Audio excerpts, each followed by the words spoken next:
Abdulaziz Thioye, vous êtes directeur de BCNUDH, les bureaux conjoints des Nations Unies aux droits de l'homme en République démocratique du Congo. Vous êtes le directeur intérimaire.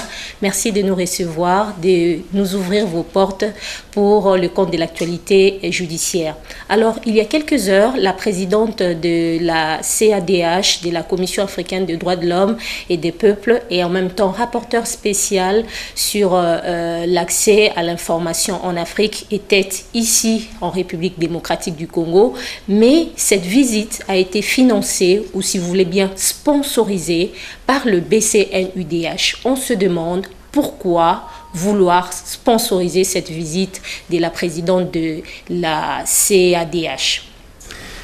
Merci madame, merci de l'occasion que vous nous donnez de nous exprimer à travers votre média.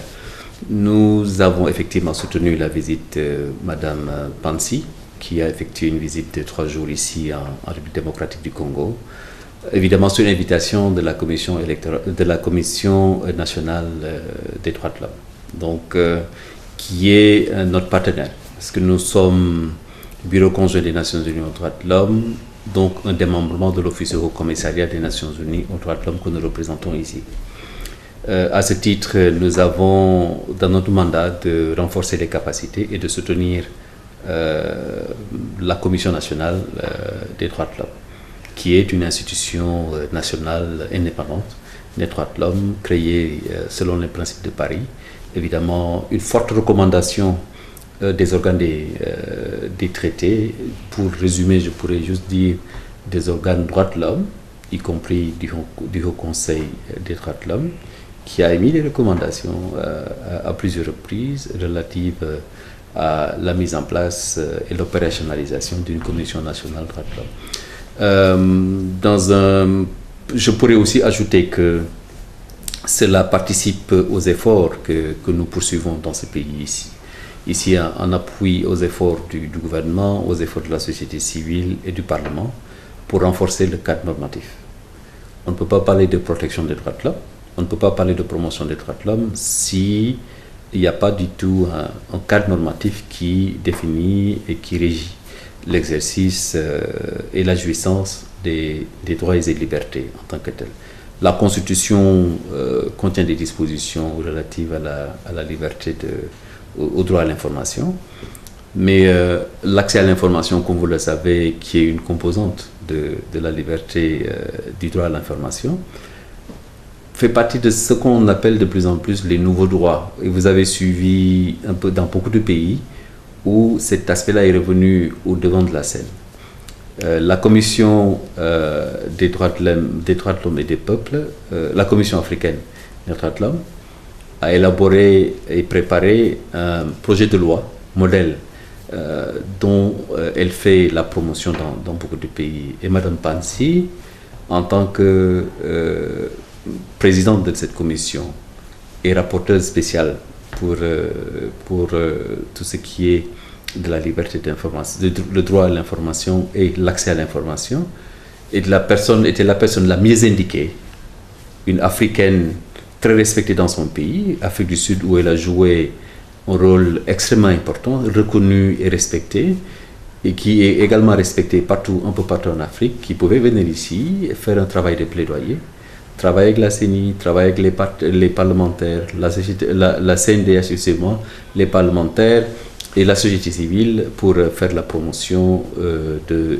cette loi, pour l'adoption de cette loi qui, nous en sommes sûrs, pourra définitivement permettre d'améliorer le cadre normatif.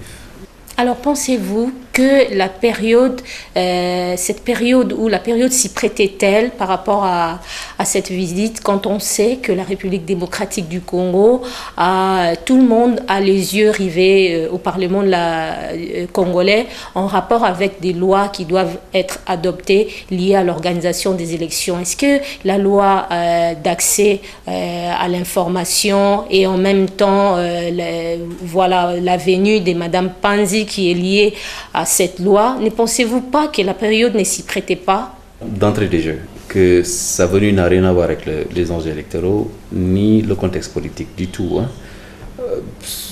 Elle serait venue l'année dernière, en fin d'année dernière, vous auriez peut-être pu poser la même question. Elle est venue cette année, vous posez cette question, mais je vous assure que ça n'a rien à voir avec le contexte électoral. Globalement, ce qu'il faut dire, c'est que nous pensons que, évidemment, l'invitation de la CNDH lui est parvenue dans ce délai-là. Elle a un calendrier très très chargé. Quand vous savez que quand on gère un mécanisme droits de l'homme au niveau africain et en même temps qu'on dirige la Commission africaine, on a beaucoup de responsabilités. Donc, par conséquent, un calendrier très très chargé. Elle ne pouvait certainement pas se libérer auparavant. Il y a eu quelques incertitudes sur sa date d'arrivée. Donc, ça a pu finalement se tenir, compte tenu aussi que par la suite, elle allait avoir quelques rendez-vous assez importants au niveau de Banjul. Bon, ce qu'il faut juste retenir, c'est que elle est venue dans un contexte où effectivement il y a, pour ce qui est de l'accès à l'information, de la liberté de la presse, quelques inquiétudes que nous avons largement commentées. Il y a eu des rapports, il y a eu des discussions. Vous avez entendu les représentants du gouvernement se prononcer là-dessus. Je pense que je ne ferai qu'enfoncer des portes déjà ouvertes, parce que nous connaissons la situation. Qu'elle soit venue, je pense qu'étant plus, ça montre effectivement qu'il y a beaucoup d'intérêt de la part des autorités congolaises qui l'ont accueilli, qui l'ont reçu et qui ont eu des discussions extrêmement importantes avec elle. Je crois qu'il y a, de ce point de vue-là, une sensibilité à la thématique dont elle est responsable, aussi au projet de loi qu'elle est en train de plus ou moins de promouvoir. Je crois que c'est une proposition de loi. Hein. Donc, je crois que c'est une proposition de loi et c'est intéressant qu'elle est en train de promouvoir. Et c'est tout à l'honneur du promoteur de cette proposition, mais également des autorités qu'elle a rencontrées qui ont manifesté beaucoup d'intérêt à ce que réellement cette proposition puisse arriver et être adoptée par le Parlement. Alors, quelles sont vos attentes, vous, les BCNUDH, par rapport à cette loi qui est justement au Parlement depuis 2015? Quelles sont vos vraies attentes? Le pays a subi un examen périodique universel. Le pays a soumis un rapport au comité sur les droits civils et politiques. Et certains comités qui se rapportent aux organes des traités, où des recommandations précises ont été faites dans le sens d'inciter le gouvernement à adopter un certain nombre de lois, à mettre en place un certain nombre de mécanismes. Et toutes ces recommandations ne visent qu'à améliorer la situation dans le pays. Je crois que de part et d'autre, nous avons la même attente que les promoteurs de cette proposition de loi, que les sénateurs qui l'ont déjà adoptée, qu'également les députés qui vont se pencher sur cette proposition de loi, qui, nous le pensons, va apporter une innovation de taille. Et en réalité, pour les droits nouveaux, c'est le droit de savoir véritablement pour un citoyen, pour participer à la gestion des affaires publiques, qui est un droit fondamental. Quand vous demandez aux gens de venir voter, quand vous leur demandez de payer des impôts, quand vous leur demandez véritablement de se comporter en bon citoyen, vous devez aussi leur donner l'information. Je vous rappelle juste l'adage, on dit aux gens, on peut vous opposer devant un tribunal que nul n'est censé ignorer la loi, vous ne pouvez pas dire je ne savais pas, parce qu'à partir du moment où la loi est promulguée, cette loi vous est opposable. Donc, vous avez le droit de savoir.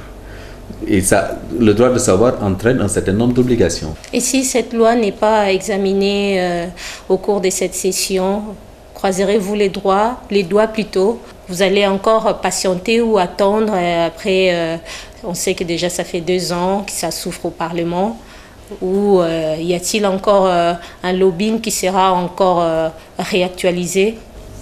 Les efforts qui ont été déployés jusqu'ici pour renforcer les capacités, sensibiliser, faire un plaidoyer avec les sénateurs, les députés, ces efforts vont se poursuivre.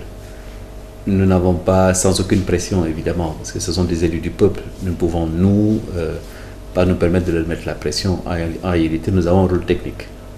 Nous avons un rôle technique, nous avons un rôle de plaidoyer. Notre rôle est beaucoup plus d'attirer l'attention sur ceux qui sont appelés à légiférer sur des choses qui pourraient être réellement importantes pour le pays. Donc c'est ça notre intérêt. En dehors de ces aspects-là, de ce qu'un Congolais élu pourrait réellement décider pour le bien de l'ensemble des Congolais, c'est nous réellement notre objectif, notre mandat, rien d'autre. Nous n'avons pas d'intérêt personnel dans quelconque processus, donc nous sommes juste là pour un appui technique dans le cadre du mandat, pour faire en sorte que les obligations auxquelles l'État librement souscrit, que ces obligations-là soient plus ou moins traduites en actes concrets à travers des lois et également des règlements et la mise en place des mécanismes appropriés. Dernière question, est-ce que la RDC est-elle en retard par rapport à d'autres pays africains au regard de cette loi d'accès à l'information? Disons que la tendance actuellement en Afrique est beaucoup plus d'aller vers l'approfondissement du droit à l'information par l'adoption de dispositions relatives à l'accès à l'information. Je dois juste, si vous me permettez, rappeler qu'ici, en RDC, la RDC est membre de l'ITIE. Donc, est membre de l'ITIE, et en étant membre de l'ITIE, vous prenez un certain nombre d'engagements d'ouvrir et de donner des informations publiques sur tout ce qui concerne les industries extractives. Il y a un début d'application. Il s'agit juste de consacrer une situation qui existe déjà et le mettre dans une loi en tant que telle. Donc je ne crois pas qu'il y a lieu, outre mesure, d'avoir quelques craintes en quoi que ce soit. Parce qu'il y a déjà, quand vous adhérez à l'ITIE sur des questions aussi sensibles que des revenus tirés des industries extractives, je ne pense pas que adopter une loi qui renforce davantage le droit à l'information et l'accès à l'information, je crois que c'est quelque chose qui devrait pouvoir être fait sans aucune forme d'inquiétude. Je dois juste rappeler qu'il y a 22 pays africains qui, à ce jour, ont adopté une législation relative à l'accès à l'information, y compris mon propre pays, je viens du Sénégal.